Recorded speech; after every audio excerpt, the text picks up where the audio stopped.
Hello everyone, তো দেখতেই পাচ্ছ মা আমাকে খাইয়েছে। তোমরা আবার ভেবো না আমার স্বাদ একদমই না। কী বলো তো, আজকে আমার বার্থডে, সেই জন্য মা নিজের হাতে রান্না করে আমার পছন্দের খাবারগুলো খাওয়াচ্ছে।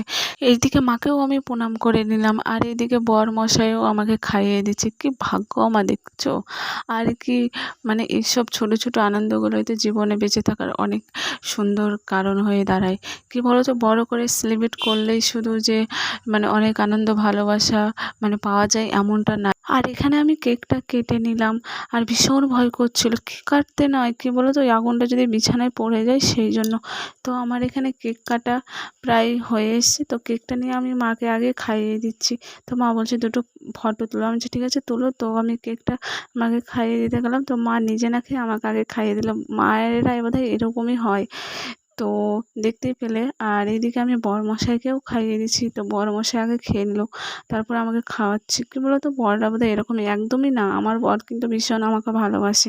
তো কেমন লাগলো ভিডিওটা অবশ্যই জানাবে।